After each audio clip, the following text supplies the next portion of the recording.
नमस्कार दोस्तों, एक बार फिर से आप सभी का स्वागत है हमारे इस चैनल पर। दोस्तों, आपके दिमाग में हर दिन सैकड़ों सवाल आते हैं और उनमें से अधिकांश बिना किसी जवाब के खत्म हो जाते हैं। ठीक है, हम आपके व्यक्तिगत जीवन से संबंधित क्वेश्चंस के बारे में बात नहीं कर रहे हैं, हम उन क्वेश्चंस के बारे में बात कर रहे हैं जो बहुत ज्यादा ही इंटरेस्टिंग और अट्रैक्टिव है। तो दोस्तों, मैं आपको पहले ही बता दूं कि ये क्वेश्चन आंसर विज्ञान और सामान्य तथ्यों पर आधारित है। तो चलिए शुरू करते हैं हमारे इंटरेस्टिंग क्वेश्चन आंसर। और आप अगर हमारे चैनल पर नए हैं तो चैनल कर दीजिए पहले सब्सक्राइब एंड बेल आइकन कर दीजिए प्रेस, ताकि हमारे सारे के सारे नोटिफिकेशन आप तक पहुंचती रहे। तो दोस्तों शुरू करते हैं। क्वेश्चन नंबर 1, दोस्तों हम अपने दिमाग का कितना % इस्तेमाल करते हैं? तो दोस्तों मैं आपको बता दूं कि हम अपने दिमाग का 100% इस्तेमाल करते हैं। कई लोगों को ये गलत जानकारी दी गई है कि हम अपने दिमाग का केवल 10% उपयोग करते हैं। इस मिथक की उत्पत्ति 1890 के दशक में अमेरिकी मनोविज्ञान के जनक विलियम जेम्स ने की थी। उन्होंने कहा था, हम में से अधिकांश अपनी मानसिक क्षमता को पूरा नहीं करते, और ये गलतफहमी लंबे समय तक बनी रही। सच्चाई ये है कि हम अपने मस्तिष्क के लगभग हर हिस्से का उपयोग करते हैं और अधिकांश भाग हर समय सक्रिय रहता है। वास्तव में नींद के दौरान आपके मस्तिष्क के सभी भाग सक्रिय रहते हैं। ये सच है कि मस्तिष्क का प्रत्येक भाग किसी भी समय समवर्ती रूप से सक्रिय नहीं होता। अधिकतम दक्षता के लिए और सभी प्रति सचेत रहने के लिए सेल का 1 से 16% सक्रिय होना चाहिए।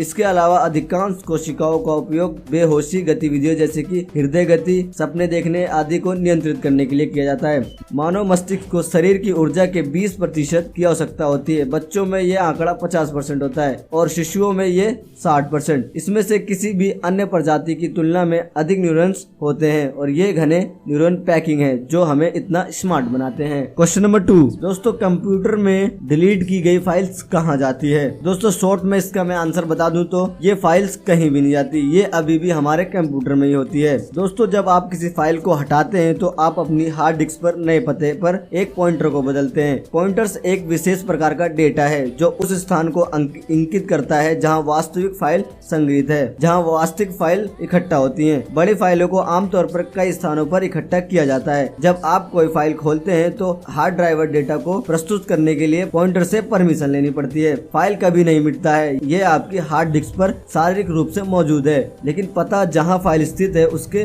अगले रीड राइट ऑपरेशन के लिए उपलब्ध कराया गया है। जब तक स्थान ओवरराइट नहीं किया जाता है आप विशेष सॉफ्टवेयर का उपयोग करके उन फाइलों को वापस प्राप्त कर सकते हैं। हालांकि ओवरराइटिंग ये गारंटी नहीं देता कि आपकी फाइलें हमेशा के लिए चली गई हैं। घाना में संगठित अपराधियों ने डंप किए गए इलेक्ट्रॉनिक कचरे से गोपनीय डेटा को पुनर्प्राप्त करने में कामयाबी हासिल की है। इसलिए यदि आप किसी गुप्त एजेंसी के लिए काम कर रहे हैं तो इसे फेंकने के बजाय अपनी हार्ड डिस्क को नष्ट करना बेहतर है। क्वेश्चन नंबर 3, क्या सूरज की रोशनी का भी कुछ भार होता है? तो दोस्तों मैं इसको शॉर्ट में बता दूं तो हाँ, सूरज की रोशनी का भी भार होता है। दोस्तों सूर्य के प्रकाश फोटोन से बना है, निश्चित रूप से पृथ्वी तक पहुंचने के बराबर द्रव्यमान है। यही कारण है कि छाया में आच्छादित क्षेत्र का वजन प्रकाश द्वारा धकेले आने वाले क्षेत्र से कम होता है। एक दिन में उत्सर्जित सूर्य की रोशनी लगभग 3.7 किलोग्राम होगी। यदि आप एक पूर्ण दर्पण बॉक्स में सभी सूर्य के प्रकाश को इकट्ठा करते हैं तो बॉक्स का द्रव्यमान उस राशि से बढ़ जाएगा। इसके अलावा स्वतंत्र रूप से द्रव्यमान कम प्रोटॉन की स्ट्रीमिंग गुरुत्वाकर्षण क्षेत्रों द्वारा विक्षेपित होती है। धूप के दिन शिकागो का वजन 140 किलोग्राम अधिक है, बस इसलिए कि इस पर धूप पड़ रही है। क्वेश्चन नंबर 4, ब्रह्मांड का केंद्र कहाँ है? दोस्तों मैं इसका शॉर्ट में अगर आंसर बता दूं तो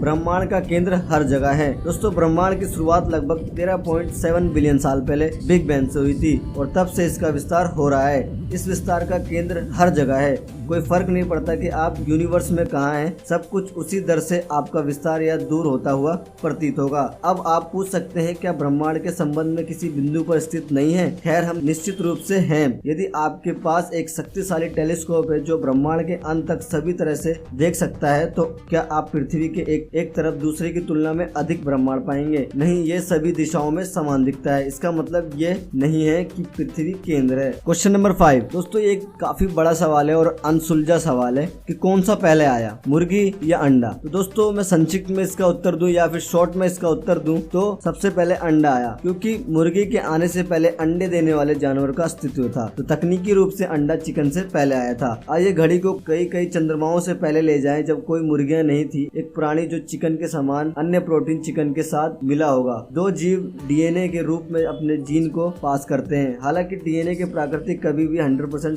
सटीक नहीं होते हैं। अक्सर नए जीव के लिए छोटे से परिवर्तन का उत्पादन करती है। डीएनए में ये छोटे बदलाव हजारों पीढ़ियों में एक नई प्रजाति बना सकते हैं। ये प्रोटीन मुर्गियों के साथ हुआ है और छोटे अनुवांशिक उत्परिवर्तन के चिकन नामक नई प्रजाति बनाई है जो एक अंडे में बढ़ी। तो दोस्तों ये कुछ 5 ऐसे अमेजिंग क्वेश्चन थे जिनको मैंने पूरी तरह से डिफाइन कर दिया है। उम्मीद करता हूँ कि आपको अच्छी तरह से समझ आया होगा। तो दोस्तों आज के लिए बस इतना ही, मिलते हैं अपनी नेक्स्ट वीडियो में, जब तक के लिए गुड बाय।